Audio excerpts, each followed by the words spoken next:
when we look at yoga, is yoga in its truest essence a journey towards enlightenment? Yes. Yeah, it is. And what is enlightenment?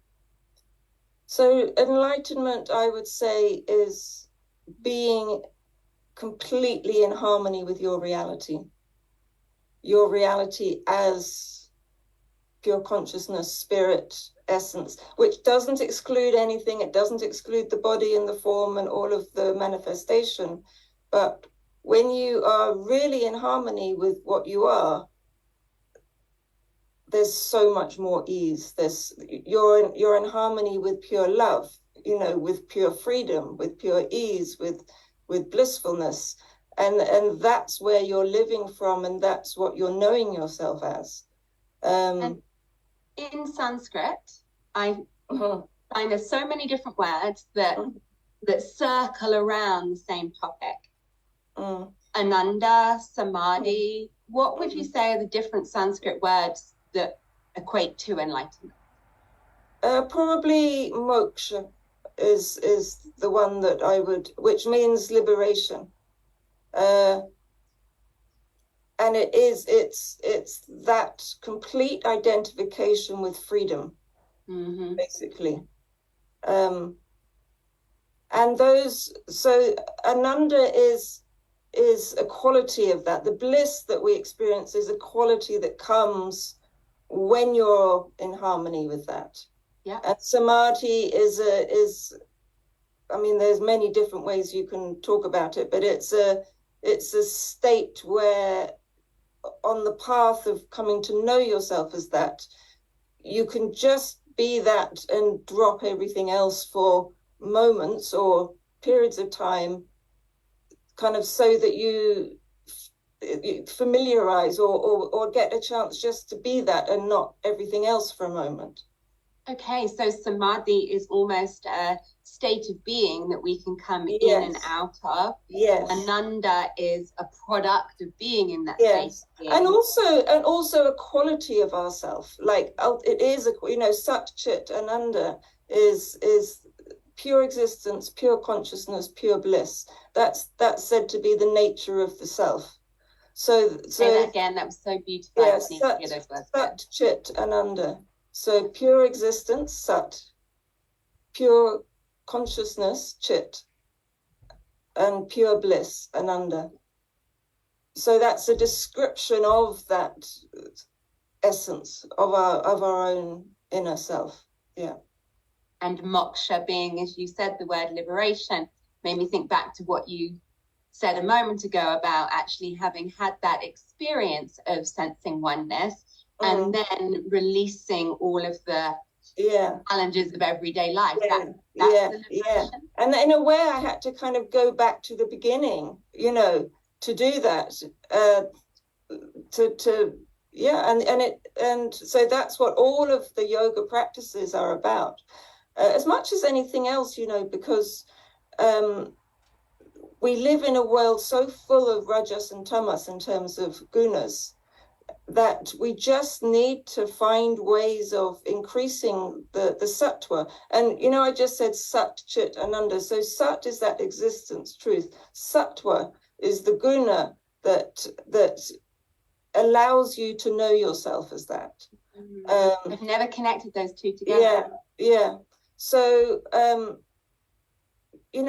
all the practices are ways that we can increase sattva and allow the nature of the self to be experienced and to be known by us. And that can be in a really, really little way. It can be just like moments.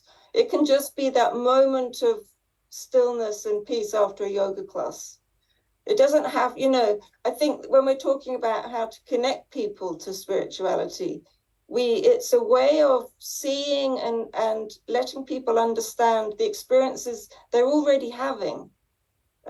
Because if you say to someone, you need to have another experience, that seems like a difficult thing but connect first to what you're already experiencing, moments of joy. That's when you're experiencing that ananda. Now, they may be very temporary, and because of the gunas, then the next minute you're not feeling that. And that's an issue that then yoga practice starts helping with.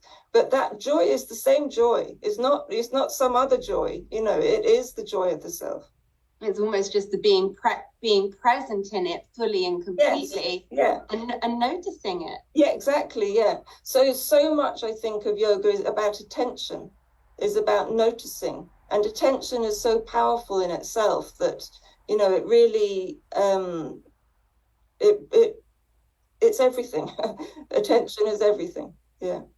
I think we get this idea, and I wonder if it comes from, when we're children and we first start to hear about different spiritual practices and different religious contexts. I remember studying religious education at school and talking about nirvana, and I remember picking up this idea, and it sounds very childlike now, that once you had experienced enlightenment, you no longer existed in this physical work, like you no longer existed as this human doing.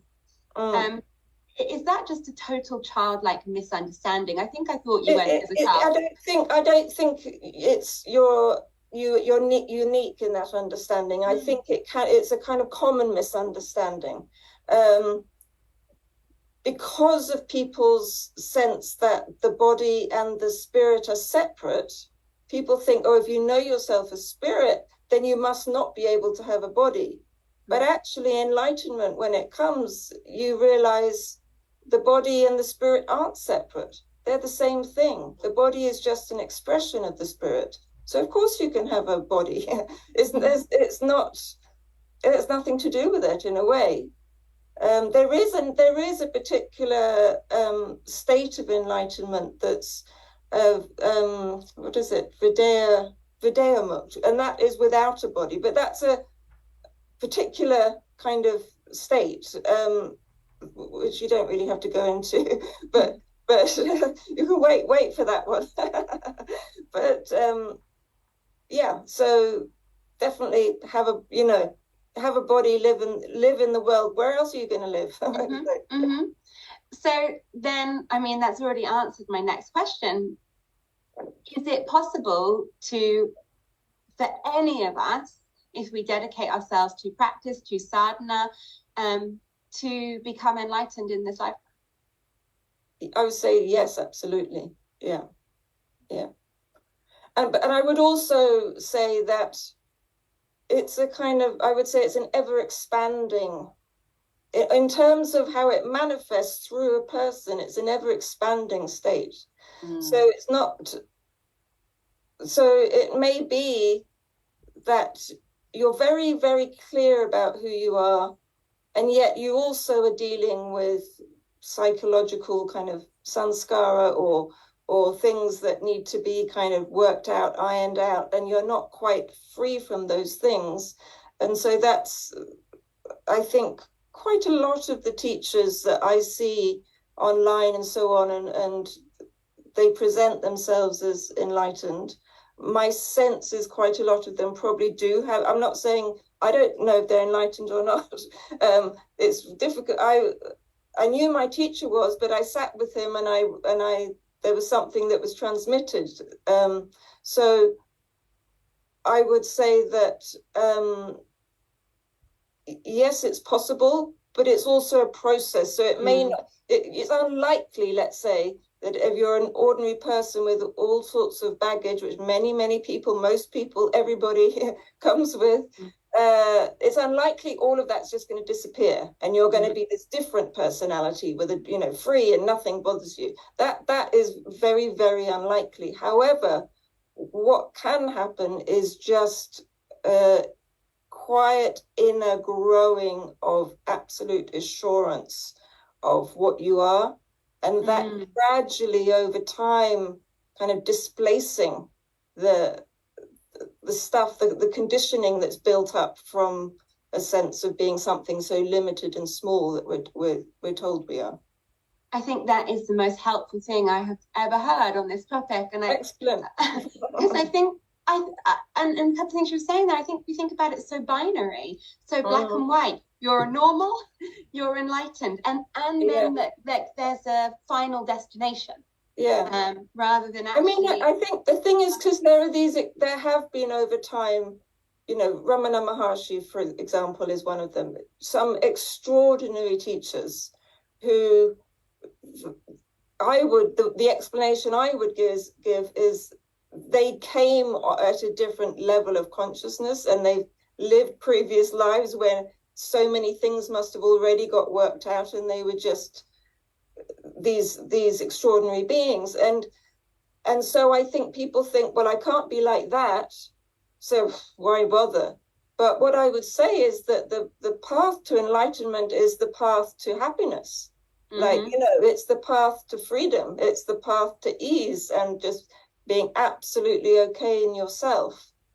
So they're not separate from each other, you know, really.